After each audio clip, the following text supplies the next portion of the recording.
Let's get it going. Hey.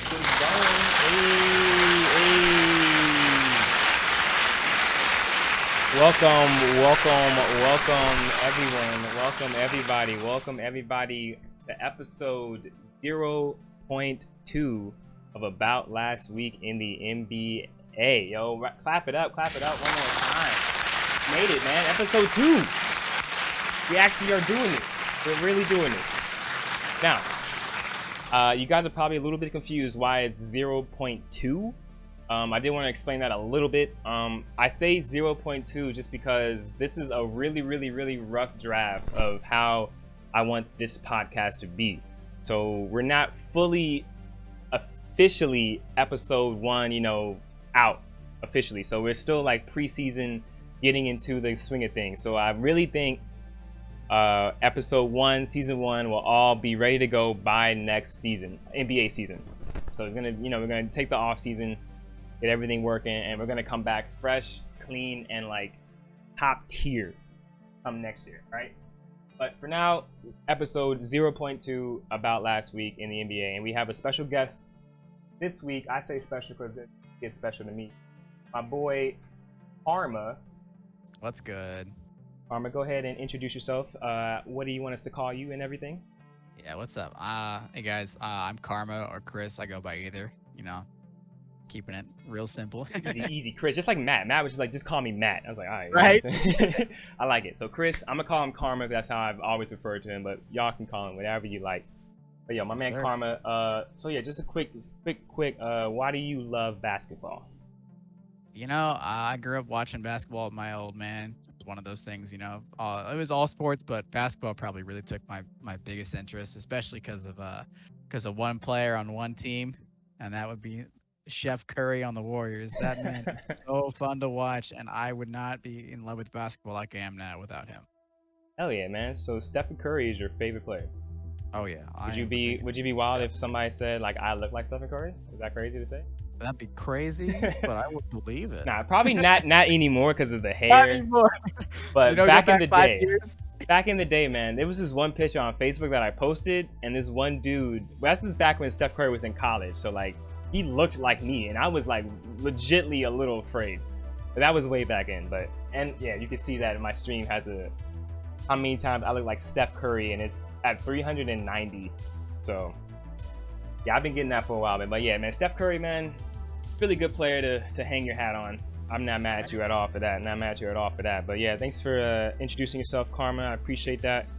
Now you guys know that he is biased against Warriors. Just a little bit, though. Just a little 100% biased. Okay, never mind. 100% biased. I thought I could give him a little bit of a window, but nah. 100% he's biased to the Warriors. But this show is about last week in the NBA, so we're going to exactly talk about what happened last week. And last week was round 1 of the playoffs. They came to an end finally. And last week we talked about pretty much every one of the series, but we started with Miami and Atlanta. They were at the moment I actually can't remember. I think they were they were up 2-1 going back to Atlanta to do another game, but like I said, they were going to figure it out without Kyle Lowry. Like I said, that was going to be a little bit of a major loss, but they did figure it out without Kyle Lowry. Even the last game without Jimmy Butler even. But they still were able to figure it out within 5, and they shut down Trae Young, like completely shut down. That man disappeared. Karma, like what do you think about that, man? I mean, like he had 2 solid games. I think it was 25 and 26 points in those games. But 3 games under 12 points, 9, 8, and 11 points. That is just so unacceptable for a primary scorer. I think I think he definitely had more turnovers than made baskets in the whole series. That is staggering. They're gonna have to definitely go back to the drawing boards. Trae Young's got a long off season ahead of him. They have a lot of choices because they have a lot of players, a lot of moves they can make for Atlanta, but just was not good look. Trae Young is going to need a second player. Clint Capella was hurt, and also Collins was hurt too. So it wasn't a good year for them in the playoffs. So yeah, what's his name? DeAndre Hunter stepped up pretty well in that. Thank you last for that. game. That is a Same, fact, man. Me being a Heat fan, bro, whenever he put that ball in his hands, I was upset because that man was a terror on offense, man. You couldn't. He was everywhere on the offense. He was just scoring everywhere. It was just like, yeah, they got a star in that man right there for sure. Yeah, that was a good thing you said that. But yeah, so they got done in 5. Moving on to the next series that was pretty over in 5 as well. Giannis. I'm not even gonna say Milwaukee. I'm just gonna say Giannis. Giannis versus Chicago. What do you think about that series, man? I mean, I thought the Bulls would have taken him to at least another game. Yeah, right? All over, but they were the 1 seed for a good chunk of the season. You know, that's a good point, man. The Chicago definitely were a solid team for the first half. Yeah. They had I had injuries, but still. Yeah, Ball being hurt. Caruso also wasn't 100%. I think even Levine Caruso's like that, or he needs to be 100% for a team to win. Right? Isn't that crazy? Now we're talking about Caruso, but hey, man, Caruso's a game changer now, so you gotta add him in the talking points. Caruso's a game changer, so yeah, Caruso's injured. It's just it was too much Giannis, man. No Middleton, didn't matter. Just you got Giannis, you're good to go for at least 5 games. So Chicago, man, big steps ahead of him. What's his name? Zach LaVine. I don't know if you saw the quote. He's not looking like he wants to stay. It's not a good quote if you're a Chicago fan. I wouldn't feel confident. I don't know how you would feel if Steph came out with that kind of quote. Crying all day. You would be crying in your Steph jerseys, man. Yeah, man. Nah, that was a hard quote to hear if you're a Chicago fan. So be looking at their offseason for real. That's gonna be some major moves. Because they just got DeMar, and he's thinking of leaving. Like, I mean, when you haven't been to the playoffs all your life, and this is the first time you get there, and this is what happens, it's it's kind of tough, man. I know. You make the argument if he's always in the playoffs, and he's what I mean, but he's never been. This is his first time. This is what you get. It's tough. It's tough, but you never know, man. He could just be feeling some type of way. He just lost, so it could just be some words misplaced, some feelings misplaced. Who knows? But let's see. We'll see in the next coming weeks or so. But yeah, moving on to another 5-game series that was over quickly. This was actually a gentleman's sweep, man. When they go up 3, drop 1, and go home to finish them off, man. Golden State and Denver. I'm gonna let Carmer take it away. No, what do you think, Carmer? How do you think with this? Anything more than 6 games would have been an embarrassment. Because yes, Jokic is the MVP, and yes, they played that well and stayed in that seed throughout the entire season, so they deserve to be there. But it's Steph Curry, Jordan Poole, Draymond Green, Klay Thompson, Andrew Wiggins. They got the PTSD lineup over there. Like, I was honestly scared that they were going to go to 6 games watching that last game, because it felt like they weren't even in the game. Like, Steph had to go in and drop 30 for them to win by 4. What was it? Yeah, it was 4. It was a 4-point game, which I thought it was closer than it needed to be. If I was the closeout game and I'm Golden State trying to send a message to everybody. 4 points against the MVP, but I mean it is Jokic. He is a unicorn. He will find a way. Yeah, Steve Kerr was like right after the game, thank God I don't have to worry about him no more. You know what I mean? Like, he's that type of player where one guy can change the outline of the game. So, but like again, you need more than one player, and if your number 2 guy, I forgot his name, Aaron Gordon. If your number 2 guy is Aaron Gordon, you're not gonna have a fun time. I mean, it is what it is. Aaron Gordon's a good player, but he's not your number 2 if you're thinking about advancing in the playoffs. It is what it is. He had 13 points in the first half of the game, and then just disappeared and had 0 for the second half. If he had scored 4 points, they would have been over. 4 points. Yeah, man. I mean, hey, Aaron Gordon. I feel like we'll talk about Denver. I feel like they're gonna be just fine. Injuries again take out another team. I feel like it's just a broken record. Injuries taking out another team. They're going to be scary, man. Bones Highland showed out that entire series. And they got Jamal Murray and Michael Porter Jr. coming back next year. That is one of the silver linings of injuries is people step up and then you figure out, oh, this guy's a player. We can use him when we get our guys back. You know what I mean? So Jordan Poole. man. I mean, Jordan Poole is the shining golden, ticket. Like, you know what I mean? Like, he is the guy who stepped up and is now the guy. Like, he is the guy. It's crazy, man. But yeah, so just a quick touch on that. Next, man, the most disappointing series. I don't even want to talk about it because the last time we talked about it, they were already down 3-0. So it was really not much to talk about.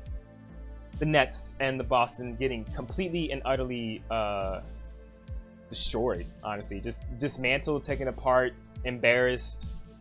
4-game sweep. The only sweep of the first round, and nobody, I'm telling you, you couldn't find one person on this planet that would have said that was going to be a sweep. It's just nobody saw this coming. And I just don't know what to say. I mean, Karma. I think I made a joke prediction of them losing in 5, but not even 4. Like, that's just insane. Honestly, you could troll and say, "Yo, Nets and Celtics in 5." Like, that was a troll. That was a troll. I said they were actually going to take it to 7 games. I'm like, oh, I'll make a joke because you guys are just doing some, yeah. Out but like, the Celtics. Nobody thought it would be like this, man. And I guess you can say it all came back from the first game. Like, they lose off of a layup where Brooklyn should have won that game. And if you think about it, honestly, Brooklyn was within 5 points of each one of these losses. So it's really just egregious how it ends up and just they don't get one win. It's just, all I can say is best scoring duo in the league. Man, and you know what? I want to make a point, man. LeBron James and Dwayne Wade knew exactly what they were doing when they tweeted what they was tweeting, man. I think they were setting them up, knowing that they're not the best duo in the world. But it's like they can't hate. They can't, like, what is Dwayne Wade gonna say? No, they're not. Like, no, you can't say that. So you have to make them feel good. And then when they go out and perform the way they did, now the stats show that they're not the best duo. Like, we can stop this now. Like, you're not the most skillful duo. We can move on. We can actually talk about people who won a playoff game.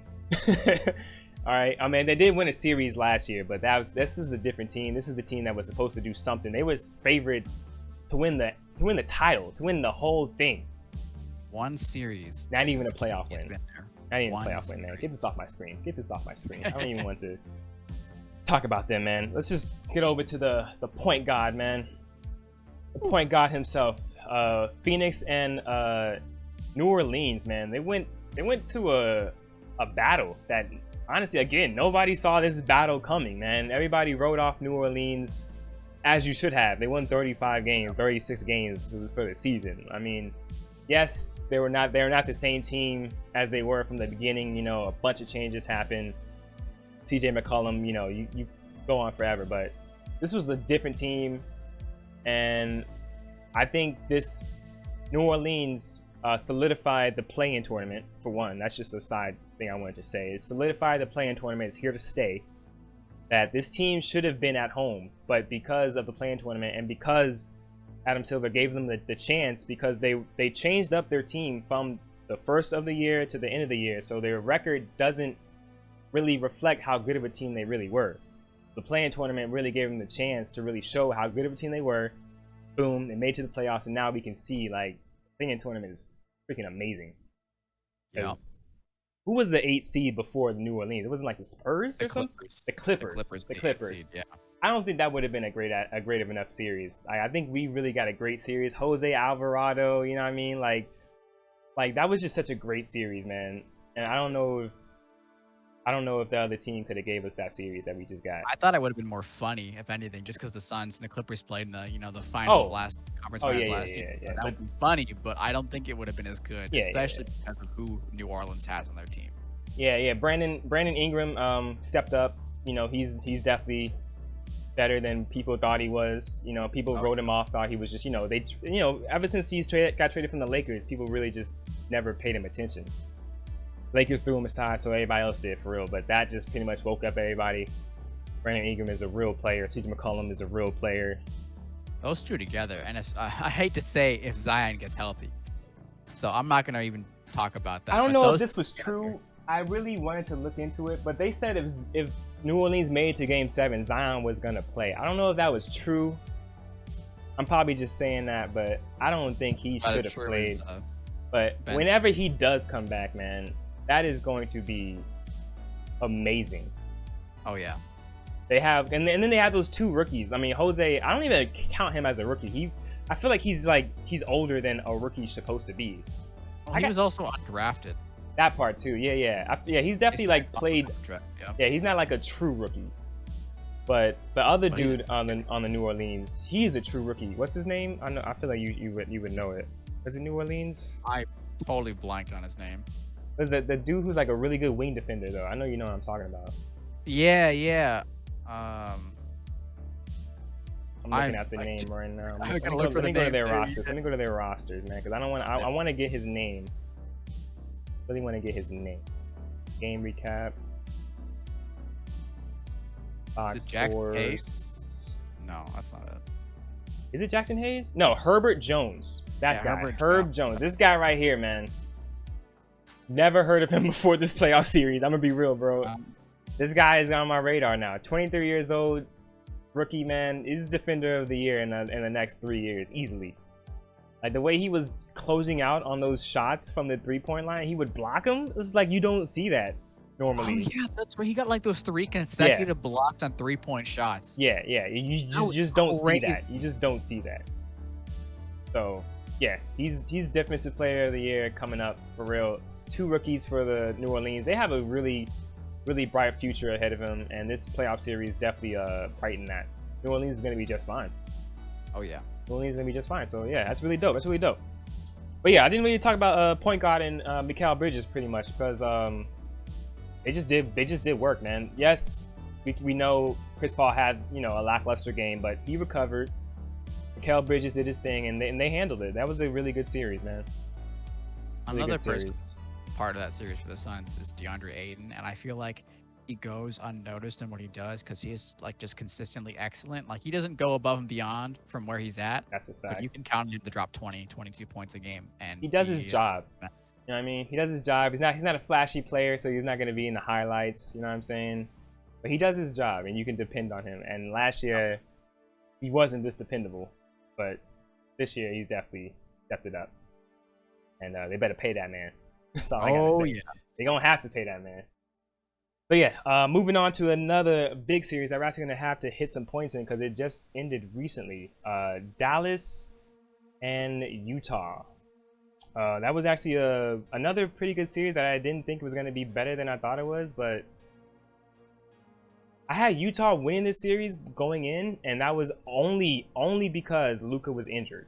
I thought a calf injury would really hinder him, but it seems like it did nothing, absolutely nothing. He came back. They did lose the game that he came back, but I think that was just him getting into the flow of things, and they wiped him out the next 2 games like it was nothing. And yeah, it's Luka's Luka, man. Yeah. Nothing you could say. Luka is amazing. And I think they just released something for all-time playoff. I know he's only been in a couple series, but he's now the number 2 in all-time playoff points per game average. Yeah.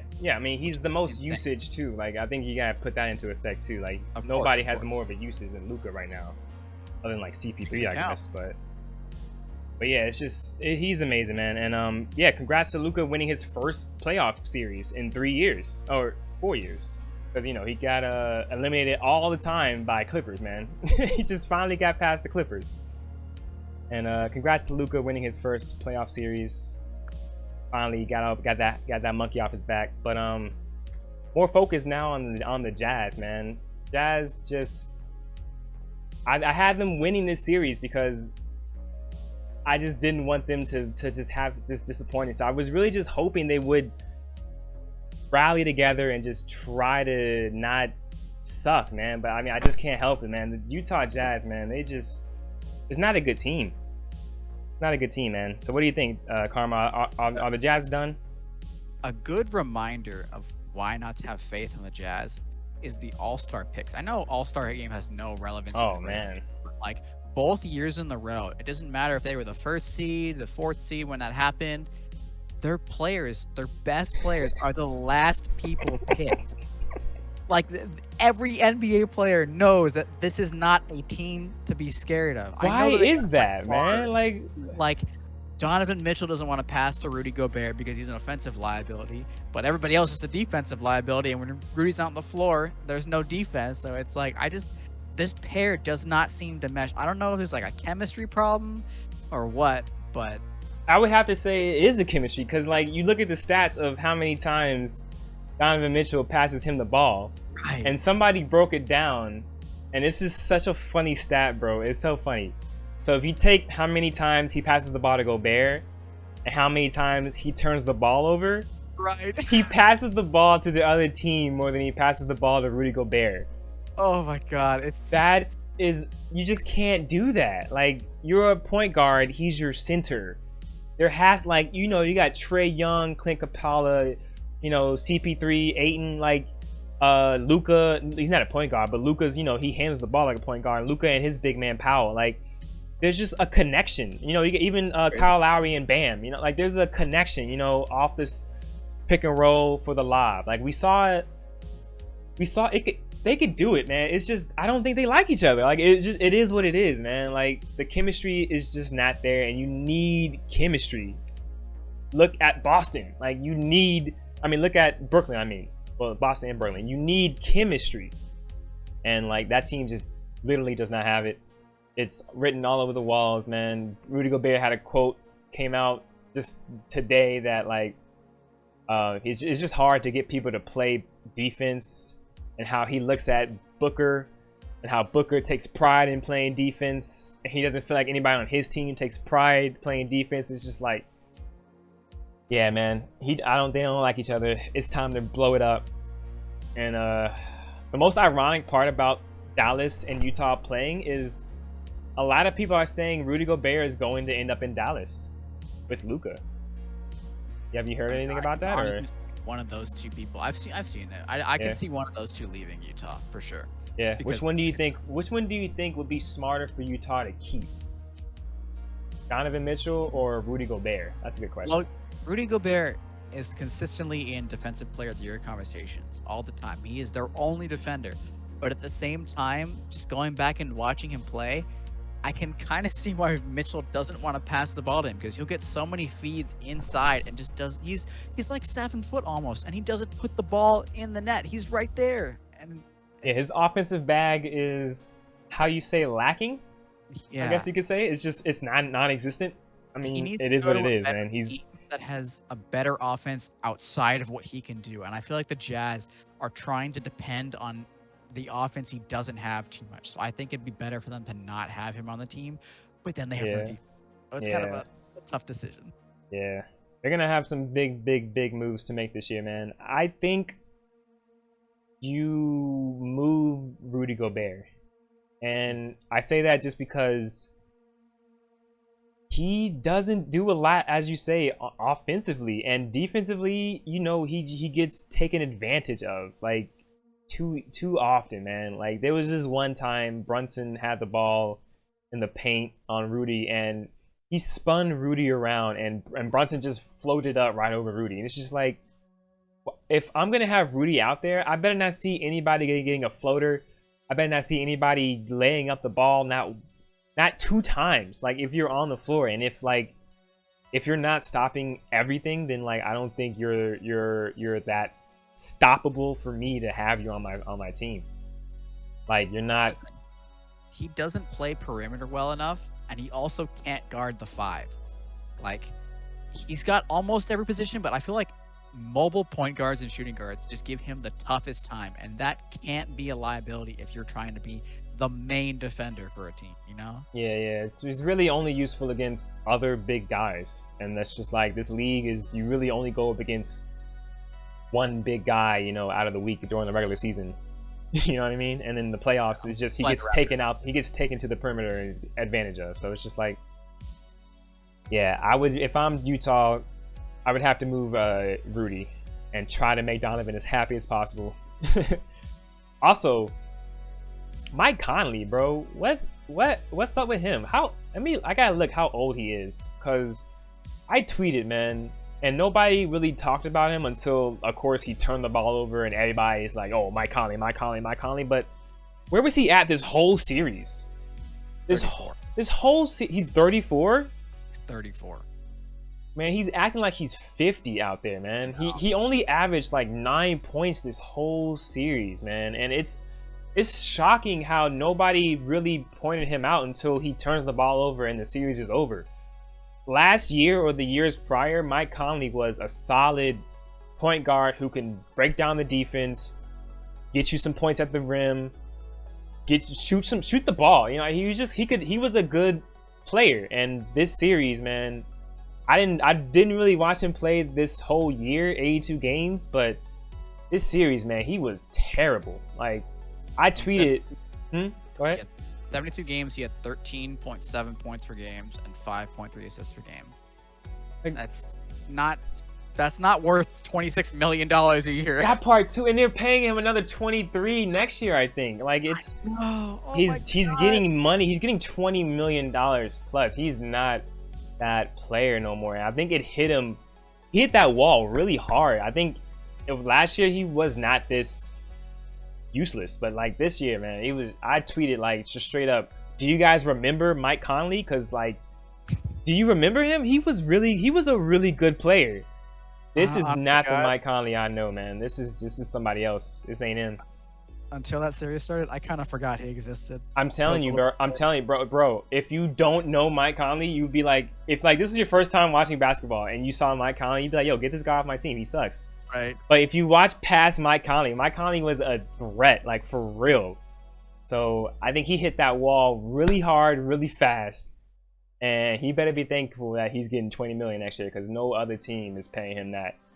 No other team is paying him that, man. They have to pay big money on bad players to keep decent talent in there. Yeah, that's just Utah's got some. Who wants to go to Utah? Whew, yeah, that's another conversation for another day. Moving on. The last series from round one, so we can finally move on to the semifinals, man. Grizz Timberwolves, man. That just ended last night, and boy, I really wanted a game 7. I don't know about you, Arma. I really wanted a game 7, huh? I thought we were gonna get one for sure. I really did. Yeah, I really did too, man. Last week I talked about, I think they were tied 2-2. I was just like, this is the for sure game 7 series of round one. Even though no round run series went to game 7. Kind of sad about that. We had so many road wins, which is kind of weird. Like, it was like 4 road wins on game 6 to end the series. You don't see that a lot. But yeah, no game 7s. Memphis shuts it out. Minnesota blows another fourth quarter lead, man. They literally blow 3 double-digit fourth quarter leads this whole series, and they could have easily won this series, man. There was somebody tweeted that if you like switch up a couple of points, they could have won in 5. Minnesota could have, huh? They could have won 4-1 if they had just not blown all those leads. They could have been the winners of the series, and they won 2 games. That's insane to say. You can win in 5 but then lose in 6, right? That's insane. And then to have one of your teammates say, like an idiot, we should be done with this series, getting ready for Golden State. And like, why are you giving the other team ammunition before you even play them to like give them motivation? Like, oh, you're talking to them, you're telling me that you are supposed to have already beaten us, being the lower seed. You're supposed to already have beaten us getting ready for Golden State. Like, you just disrespected me. Especially the Grizzlies. Their motto is, we want all the smoke. Like, they're going up the chimney because they want all the smoke. That's their thing. You cannot say stupid shit like that. It makes no sense, man. So like they really asked for it and they got it, man. So series over in 6. Another blown lead. They had exactly 10-point lead going into the 4th, and they blew it, man. They just could not hold on to a 10-point lead. And honestly, I don't even want to say they blew a 10-point lead, because in today's NBA, 10-point lead is gone in no time. 3-point shots is just like, nobody's hitting 3-point shots like they were ever. So 10 points is nothing. But 3 times y'all had double-digit leads going to the 4th, and 3 times you guys lost. That is telling. That's telling. That's telling that you guys are young. You guys are inexperienced, which they are. But you gotta be able to just like not lose those games. You just gotta be able to figure it out. And You gotta really put it all, not all, but a lot has to be on Cat. Especially that last game, man. Did you see the last game? Yeah. By any chance? There was a 2 minutes left in the fourth quarter. The Wolves are down 4. They have the ball. They can make it a 2-point game, make it a 1-point game, you know what I mean?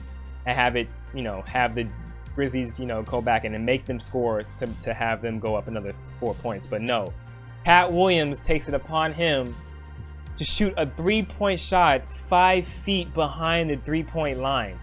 Not in rhythm at all. Just somebody hands him off the ball. There's like 18 seconds on the shot clock. Something bizarre, like 14 is on the shot clock. No play was called. He just gets the ball 5 feet behind it, chucks it up, brick, and that's it. That's essentially the end of the game. I like that, Cat Williams. You like that, Cat Williams? That's the Cat Williams you like? No, you called him Cat Williams. I like. Oh, that. did I say Cat Williams? What the fuck? You said Cat Williams. He doesn't even get the name right. Honestly, he doesn't deserve. He doesn't deserve a correct name, man. I want to say that you could, as a Grizzlies fan, you could be proud that they got like 4-2 if you looked at nothing else in the series. But it's like you can't be the biggest guy on the court and go jack up a 3. What? Go to the paint, space your team out, give your team the opportunity to score. I get he's the quote unquote best shooting big ever, but like, come on, man, help your team. It was just the worst time to play hero ball, and that's kind of what he does a lot, man. 26 years old, he's young, six year in the league. Was that his first actual playoff series or number 2? It's his first one, so I mean, you're learning a lot, and he's gonna learn a lot when the coach sits him down and goes over that tape of that play, because they're going over that tape. That shot just tells you he really wants to win. Like, you can tell he wants to get there, but he just needs better decisions. I'm not gonna lie, you're right, because a lot of people would not take that shot. You know what I mean? They would shrivel up, pass it away, and hide in the corner somewhere, and hopefully the ball doesn't come his way. So I like that you said that. He wants to win. He was aggressive. He shot the ball 19 times in an elimination game. That's impressive coming from a guy like him when everybody calls him soft. He easily could have disappeared and just not shot the ball. But he was trying. Yes, he only made 6 shots. But that's a problem, but he tried. He was out there. He was trying, man. So you're right. You got to give him that. But you got to be smarter, man. You got to run a play, get to the rim, get fouled, stop the clock, something, man. But you can't and not jack that shot up, bro. You just cannot jack that shot up. And that was essentially the end of the game, and free throw after that, and it was the end, and that was it. And then your season is over. It's just like, I just don't think you won't think about that when you're in that shot. Like, this is my season. Because if you were thinking about that, there's no way you're taking that shot. There's just no way you're taking that shot. So that's too nerve-wracking to be thinking about. Yeah. So especially when you got across the court from you the future of the Grizzlies. Bro, talk about it, man. Talk about it. What a star! Oh my God, Anthony. Oh you know he can't legally drink until like August 5th. Seriously, he's 20 years old and he's doing that in the playoffs. Wow. He cannot legally drink, and he is fearless. Is not even the word, man. He's just the thing about Anthony Edwards, I think he doesn't even know the moment is a moment. He just wants to play basketball. And I think that's what I love about him so much, man. I don't think it's overconfidence, or I don't think it's ignorance. I think he just loves the game so much, and it shows in how he plays. Like, he's just having the time of his life out there. Big facts, back. And like in the interviews, man, it's just like, "Oh, you nervous?" No, I'm just playing basketball. Just playing basketball. Like, it's game 5 of my first series ever. I'm just playing basketball, man. Just give me the ball, let me shoot the ball. You know what I mean? Like, it's nothing to him. I love that, man. Like, you see him on the court. He got the biggest smile on his face. He's got D'Lo and Cat across from him on the court. Like, I'd be. I'm not gonna lie, man. I do love this team, even though they're like young and dumb. But I love this team for who they are, man. Like, they're young. They want they just want to play ball. Yep. And like, I think that was a really fun season they had. They definitely what's say overshot this season. Like nobody really had them. Yeah. Nobody really had them doing anything. Almost beating the number 2 team, like taking them to 7 games. That's pretty impressive, honestly. Be back next year for sure. And yeah, Anthony Davis got a lot of experience this year. Hopefully he takes that. He already has a quote saying that he wants to come back next year, being able to make shots from everywhere on the court. He can which do it. He's not far from doing that already. He's already doing it, but just getting more consistent, man. This is the future right here, bro. Anthony Edwards, the future. I love it, man. But yo, back to the Grizz, man. The Grizz as a whole team, really solid.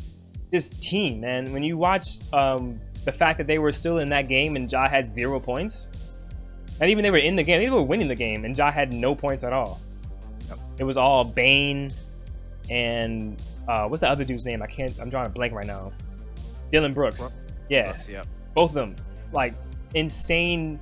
I think they're better than people are actually putting them letting on.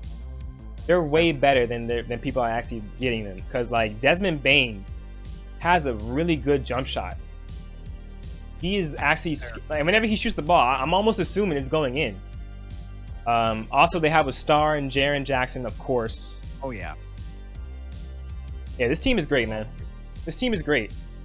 I think don't give them enough credit outside of Ja. Like I think their total season record without Ja this year was 18-2. I want to say. Yeah. I think it was better than that. I think like 20-2, something like that. But yeah, it was legit. They have a really solid squad, man, and like I think people give Ja a lot of credit because he is Ja Morant, but their team is really, really, really good, and people need to start giving credit to the team more than Ja, I would say. Because I mean, I have a next question that I don't want to ask, and I don't want to piss nobody off.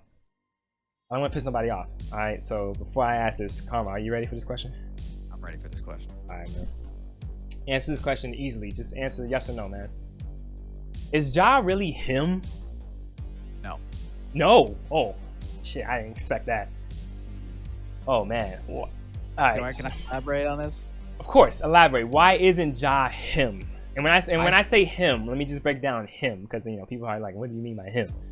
Him meaning, is he the next guy? Is he the guy? Is he the dude you give the ball to, and he's gonna get you a bucket, no matter what the circumstances? Like, y'all tied 100, give Ja the ball, he's going to end y'all the game on a dub.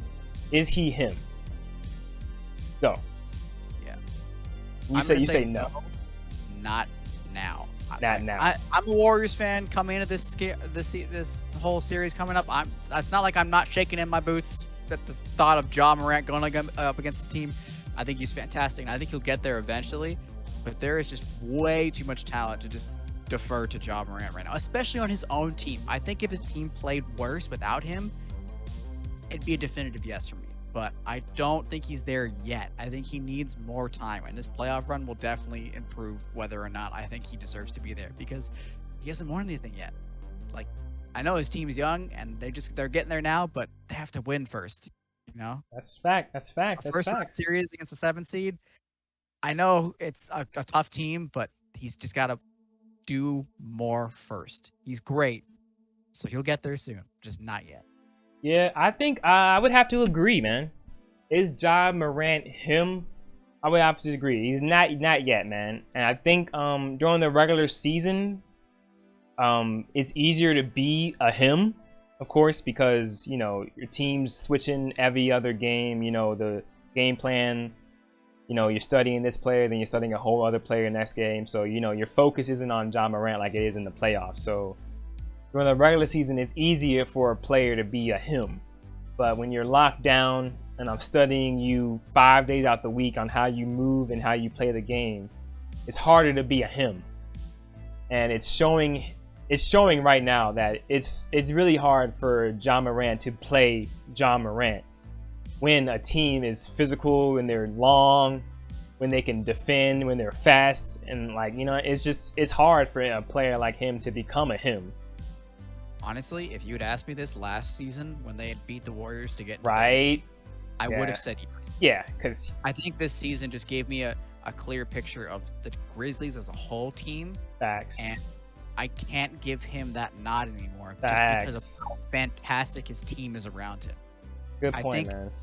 this series against Golden State, who has a him in Steph Curry and has a historic team, you know, I think if they win in 5, that's going to be my solidifier. It doesn't matter if he's averaging 15 or 30 points per game. If he can get his team to win this series in 5 or less, like... Wait, Grizzlies can win in 5?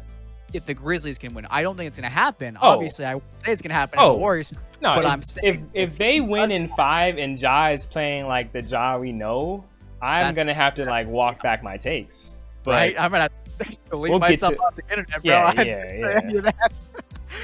Yeah, well, I mean, is Ja him? And if that happens, that's going to be insane. But actually, let's talk about it. Since we're in Warriors Grizzlies, since that is the next matchup, let's talk about it. Since we're already here.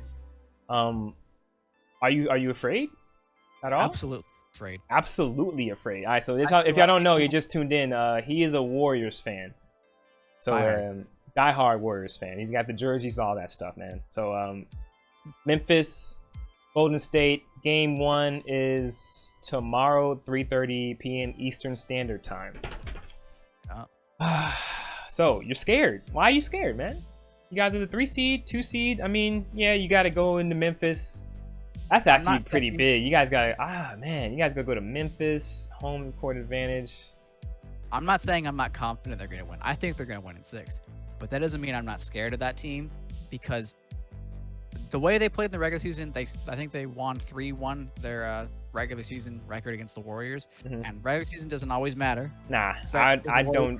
Players. I would take small things from the regular season, not holes, but small instances. But yeah, go ahead. At the same time, it just felt like whenever they played the Warriors at home, it didn't feel like the Warriors wanted to play. Like, it was weird. They played their best games against Memphis at Memphis. And that's what scares me, because if they can't win in Memphis and they get embarrassed at home, like look at the last game with the Nuggets. They were supposed to blow them out and they barely edged out a 4-point win at home. Yeah. I know they played fantastic their first 2 home games, but like I feel like as they continue to go on, teams are going to start to get smarter. And this is the team I'm most scared of. Not Phoenix, not Dallas, Memphis, because it feels like they've had Golden State's number. It's like the play-in last year, all throughout this season, you know? Yeah, maybe we'll see, man. I think it's gonna be a really good series. I don't even know if it'll be in 6. I think this could be the first 7-game series of our playoffs this year. Absolutely. The matchups are amazing. I mean, I don't even know what to say. Like, we just talked about how great the Memphis Grizzlies are, but we already know how great the Warriors teams are. This is gonna be a great series, man. The only X factor would have to be, for me, is Curry. Yep. It really just depends on what Curry we're gonna see. You know what I mean? Like, everybody else I think is gonna play who they're gonna. You're gonna get who you're gonna get from Poole. You know you're gonna get from Clay. Dre's gonna do Dre. Everybody else is gonna do them. But is Steph gonna be Steph? You know what I mean? Is he gonna be like unstoppable force that we've known? Depending on what Steph we get, depending on what kind of version we get of other players, because I feel like he elevates the team. Yeah. When he wants to play. They go as far as Steph Curry goes, even if he's on the bench. Like, they go as far as Steph Curry goes, man. Like, exactly. He is the floor lead. He's not the floor general. That's Draymond. Draymond's got all the passing and the sightlines or whatever. But Steph Curry's got that gravity, and if he's continually getting open looks for his guys, and he's continually just sinking threes that just absolutely devastate the opponent's confidence. Yeah, that's key for them to win. They have a great lineup. It's gonna be a great series, though, man. Yeah. John Morant, I think, is gonna have a great series. Warriors aren't as big as Timberwolves, I would have to say. Ant's really big. Jared Jackson's really long. They have a bunch of long wings. Say what? Their biggest guy on the Warriors is Kevon Looney. They didn't pick up a center in free agency. Yeah, so I feel like John Morant's going to be able to have a little more fun, as I would say. Like, I don't think he had fun last series. Even his father said he played like shit. I think that was a funny quote. His father, you played like shit. So, like, I think he's going to have way more fun this series. And yeah, I just think it'll be over in 7. I have Warriors winning in Memphis in Game 7. Which is crazy because you had Memphis originally first. I know, and bro. Talking back because of that series. I know, man. It's just, I don't know, man. When I'm watching PTSD, you know, the whole them play together is it's scaring me. And I'm on the East Coast as a Miami Heat fan. I'm over here on the East Coast getting scared. Like, nah, they're a real deal. Dynasty is back. Oh yeah. And I think this is going to be a 7-game series, maybe 6, but I got the Warriors edging it out just off of experience, man. I mean, it's just what it is. Experience, you know, Steph Curry, Klay Thompson, Draymond, they've been there, done that plenty of times. They've got really good young depth too. Like, yeah. I wouldn't. Oh my God. Yeah. Out like Gary Payton or Yeah. Jordan Poole, like or Kuminga. Kuminga had some like solid minutes in there. Yeah. I mean, let's not forget Wiggins. Wiggins is gonna be Wiggins. He's gonna get in there and dunk it a couple times. He's gonna move the ball around. He has his really good games, and he has his games where he's just kind of quiet. But I think they have really good depth, and that's the only reason that they would edge out Memphis, in my opinion. Is I agree. Depth. I know agree. they have the experience. They got the coach, but that's insane amount of depth to have someone like Gary Payton drop 11 points and 2 clutch threes randomly, you know? Yeah. I think just experience, depth, and Curry. That's going to be the deciding factors of this series. But hey, man, Ja Morant could easily become him. you never know, bro. There. They got their own 3, you know, their own big 3. Yeah, you never know about that series, which is great. Next. Suns Mavs, man. Suns and Mavs. This is a tricky one, man, because I didn't think Dallas would get this far. So to see Luka in the second round is interesting, man. I don't know who's gonna win this one, man. I haven't really decided. What do you think?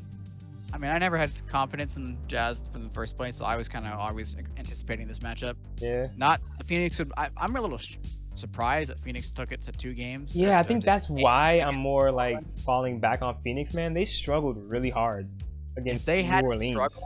Because they were talking about all year that they are the deepest team in the NBA. They got Cam Johnson, they got Mikal Bridges, they got Deandre Ayden, Cam Payne. You know, like they got all these guys on their team, and they were. I know they lost Booker, and that's a huge loss. But yeah, Pelicans. I mean, you could say that about Miami, man. Miami didn't have their starting backcourt, and completely handled their series. So it's just like, you know what I mean. It's that really hurt my Phoenix pick, because I had Phoenix winning it the whole thing, you know, before the playoffs started. So that really hurt, man. Like Dallas is mainly just a Luka show, but Jalen Brunson. Yeah. I think ever since Luka went down, like I said, the silver lining is Jalen Brunson is a star. He's a star. You got to give him more minutes. You got to give him the ball, more touches. Luka's gonna have to find that middle ground, of course, but you know, he's gonna Luka. You know, he's gonna do his thing. But I really think that you're right on that. If they give more leverage to other players on that team, like Brunson's fantastic. Even Dorian Finney-Smith, he's been pretty decent for them too. I mean, yeah. Especially in that last game, he had 18 points to close out that game. Like he's just. I think they have better depth. It's no longer solely on Luka's back, and that might take this game or this series a lot longer than it should go. So what's your call, man? What's your who's winning? I want to say Suns in 7 as my safety net pick. Another 7-game series. Well, you had Warriors in 6 actually, so I had Warriors in 6. Yeah. I want to say Suns in 7. But I also might give this another in 6 Suns in 6 series. I expect it to be in 6. That's what I'm expecting, because this is supposed to be the #1 team, 65 wins this season, and Booker just came back without. I don't know how. Yeah, another thing, Booker, man, they got fined $25,000 today for I guess you could say lying about Booker's injury status. Yep. And so now it's just like, what percent is Booker even really at? Yeah, he only had like 13 something points that last game. Of course, he's coming back from injury. You can't expect him to. Yeah. 13 points is definitely lackluster from Booker, but you know, it's just you just don't know. There's so many questions. What Booker you're getting before you go in here? That's really the deciding factor in the series. I mean, it's pretty obvious. Booker being the, MVP voting, it's as a deciding factor. He's going to be a deciding factor. But him and Paul both, they kind of disappeared at the end of the finals last year, and that kind of sold their entire run. They were up 2-0, and they just kind of fell back and got comfortable. Yeah. They need to not do that here. That's a fact. It is. Of course, Phoenix has home court advantage. Yep. First game's not till Tuesday. Really? Tuesday, yeah. They gave them a bunch of time to No, rest. Monday. Sorry. Second is on Monday. Yeah. Right. I'm thinking Sundays. Yeah. But still, Yeah, Monday at 10. Monday. I guess, yeah. So, yeah, man. So you say Phoenix in 7, but it should be 6. Phoenix in 7, but it should be 6. Yeah. I'm gonna lock in. Since it's just, like you said, it's a one-man show. Even though Brunson starts stepping up, it's still just one-man show. Luka only do so much in my eyes. I think it's a team effort. Mikal Bridges on Luka is gonna be really fucking amazing. Oh yeah. So solid defense. That's right gonna. there. I honestly cannot wait for that. That's gonna be a good matchup to watch. I have Phoenix in 6. I'm gonna just lock it. Phoenix in 6. I'm gonna give Dallas 2 wins, just because Luka's great. You know what I mean? He'll get you 2. I don't think Phoenix loses at home this series. That's what the one thing I don't think they're gonna do, is because that Phoenix crowd, oh my god. One of the best crowds in basketball, I would have to say. Yes, for anything, for any kind of win. They will fight you in the crowd and say Phoenix in 4. You're like, oh my god, we've seen it. We've seen it. We've seen Stephen A. totally shook from that Deandre Ayden alley-oop at the end there to seal that game 2 against the Clippers. Like, right. I'm scared going to play in Phoenix against for Dallas, but I mean, Dallas has that crowd too. They love their basketball over there. They got to watch Dirk in his fantastic years down there, so they know what they're expecting. And Luka's gonna be that dude. We got Matt from the chat saying he's got Dallas taking that series. Okay, we got somebody on Dallas' side. That's good to know. And all Phoenix. But yeah, moving on. We got about 10 minutes left. So we got Phoenix. Not Phoenix. We just talked about Phoenix. Philadelphia and Miami, man. I mean, there's honestly not much to talk about here. It's really sad. I'm a Miami fan, of course. There's nothing to brag about. I'm not happy. I'm being honest. This isn't like good news. As you may not know, Joel Embiid is out indefinitely for an orbital fracture in his skull, pretty much his eye, man. Late in the game, I'm gonna talk about it. Late in the game, up 29, he gets hit in the eye by a Siakam elbow, I believe, and he literally talked about it in a post game. It felt like he broke his face. Like, he's just talking calmly about it. He broke his face, and lo and behold, he really broke his orbital bone. So yeah, he's out indefinitely. Nobody knows the timetable. They say this happened a couple years ago. He was out 3 weeks. There's no way this series lasts 3 weeks. Yeah, this is it. Harden and Maxey are not going to get it done without him. He is the floor general for them. He guides that team to win. Literally, I don't know why he was on the court when they were up by 29. Let's talk about it. Because Doc defended himself, saying a bunch of stuff. I'm not even going to bring up the video. He was just pretty much defending himself, saying that it was he was okay with him being out there, and it's just there's no reason he was supposed to be on that floor. The game was less than 4 minutes. You're up 29 points. Doc Rivers' argument was they just went up. They just went on a run. And, it just happened. It wasn't a good excuse from Doc Rivers, honestly. It was just take some responsibility, man. He should not have been out on that court. He already has a torn ligament in his thumb. Like, he's already playing injured. So you should be taking double, triple, quadruple care of the center of your franchise. That's reason, like KD bad injury, throwing him out there after that injury right away. Like, I think that, and look what that did with Kerr. Kerr doesn't let Curry go on the court in the fourth quarter half these games. Like people beg Kerr to let Curry on the court to keep scoring the ball, but it's like, no, I'm the coach. anything can happen. We want Curry to be here tomorrow, the next day. Nobody cares about him scoring 60 today when he gets hurt and he's out 3 weeks. Like, no. So Doc Rivers, man, that was just not, there was nothing you could say that can justify, that's the word I was looking for, justify you having him out there at that time, man. Like, it's just, it's egregious. And now your franchise is done. Like, it's it. There's literally nothing. Nobody thinks 76ers are gonna win this series. If they do win this series, man, I don't know what happened with Eric Spoelstra and Miami Heat. I don't like. You need to stop playing basketball at that point. This should not be a 5-game series. It shouldn't be a 5-game series. I have Miami in 4. I can agree with that.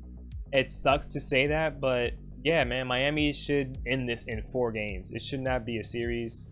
We can talk about what ifs if Embiid was there, but it doesn't matter. Like, that he ruined that opportunity to see what this team could have done. Facts, and it's not his fault. It's all Doc Rivers' fault. And Doc Rivers ruined the opportunity. Yeah, I know what you meant. You got to put it all on Doc Rivers, man. It's just there's no reason he's being out there. And yeah, man, this series is over before it even starts. It's over, man. First game is on Monday, 7:30 p.m. EST, TNT. I'm sure that the guys will be talking about it. I can't wait to hear how they talk about Doc Rivers. Just there's no reason for him to be out there, man. He really let the 3-0 reverse sweep pressure get to him that badly. That part, man, it's just y'all weren't gonna lose that game. Y'all were up 29. That game is over. Just if anything, inbound the bar and just hold it for 24 seconds. They don't have time. They literally do not have time. Like, break down 24 seconds into 3 minutes. They don't have enough possessions to get 29 points. So sit him down. Yeah. Whatever, man. Series is over in 4. James Harden and Maxey are gonna have a terrible time. They're not gonna have any fun at all, except for after the games when James Harden's in the strip clubs in Miami. Oh, he's gonna have a ball in Miami. That's the only time they're gonna have fun. Stay down there. But yeah, this series is over, man. There's nothing to talk about. It sucks because I wanted to watch good basketball and we just got taken from that. But who knows, man? One series coming up though. We do have bruh. And I say the best for last, man, because we got less than 5 minutes, but the best for last, baby. And I put in my notes. Let me read it out so I don't mess this up. Bucks Celtics is the unstoppable force meets immovable object, and that's the best way I can describe this series. Yeah. Unstoppable force, of course, being Giannis Antetokounmpo. Immovable object, of course, being the Boston Celtics defense as a whole. Let's just talk about immovable object and the fact that I don't think one other team right now in the playoffs could have swept those Nets. What do you think? No, I don't think so either. I don't think so. I think every team would have dropped 1. Yep. Even Miami. Miami would have probably dropped 3. Like, that probably would have gone to a 7-game series against Miami because Miami gets in their heads a lot, man. Like, look how close every single game was. I think there's something about this one player, Claxton, I think. Yeah, Claxton. Yeah, that's the Brooklyn guy. 9.3% field goal percentage or something. Oh my God. 19 maybe. He was like 2 for 13 one game. Like, it was just like he wasn't even trying. If he had just made, I think the stat was 4 of 49 for shooting. If he had made half the shots he missed, they could have won in the sweep. They could have swept Boston. Like, every game was that close. One of them was won by like what, 114, 115, 1 point. Yeah, 1 point. It was the last second Jason Tatum layup that Kevin Durant was just like, oh, what happened? Just like, yeah, you just let your man lay up the ball for the win. I want to say that says more about Brooklyn than it does Boston, but Boston did not shrink in clutch moments. They not at all, man. Locked everybody down. The thing about Boston, man, is you look at them and they do not have any weaknesses. Like, there's nobody on offense who's like weak. Everybody can make a shot. Everybody can, do their thing. Defensively, who are you gonna go at? I mean, it's just, where is their weakness? Coaching? No. Improved significantly. They have one of the best two-way players now. Yeah. They have a great point guard who's coming into his self, Marcus Smart. Jaylen Brown, of course, is going to be the number 2 guy who's just like the quiet assassin.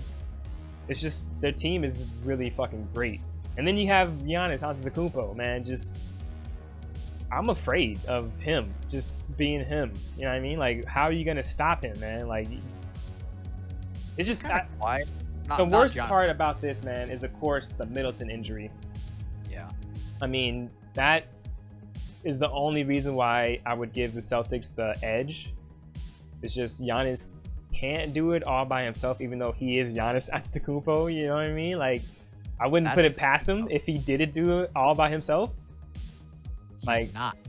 He was kind of quiet this series, but Drew Holiday had some seriously good games. Yeah, you think Drew is going to be a big part?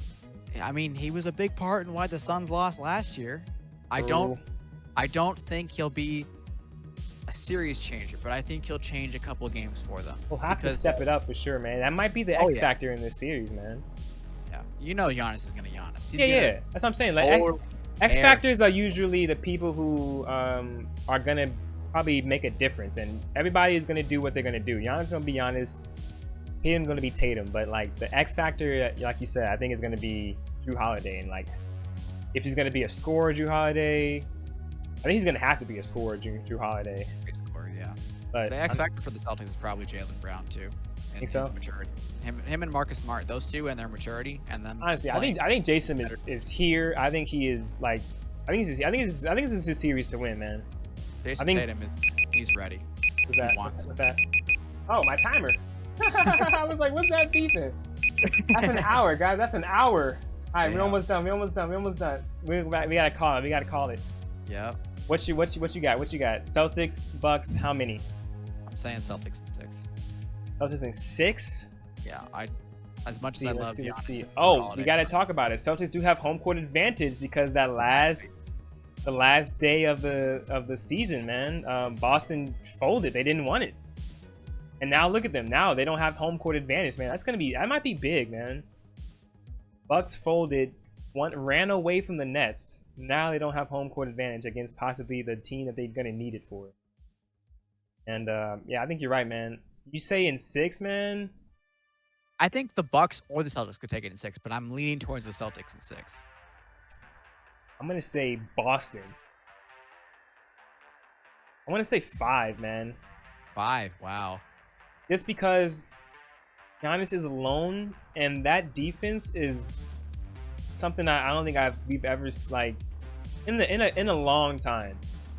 Like absolutely. Kevin Durant and Kyrie Irving are really good offensive players. Okay, like yes, there's a lot of other things that went into that factoring, but just let alone Kevin Durant and Kyrie Irving are amazing, and they shut them down. I think it's gonna be over in 5, man. I don't want it to be. I think Celtics got this in 5, man. I can't count out Giannis after that final series last year. I don't know, man. He looked kind of human against Chicago, man. Like he did. Chicago was Chicago. Like Chicago shouldn't have won a game. Like if Milwaukee was on Chicago's necks, swept them, I'm thinking this is definitely a 7-game series. But you dropped one to Chicago, and that one you dropped, it wasn't a good drop. Like it looked mediocre. I wouldn't have been happy with that if I was a Bucks player, Bucks coach. And no Middleton. That's really, really, really, really, really big, man. Celtics in 5. It sucks, man. Injuries, man. It sucks. But that's another topic for another day. We'll talk about that, man. Because this pod is over, man. We're done. Clap it up. Clap it up, baby. Connor, we did it. Yes, sir. Episode 2 in the books. Cut.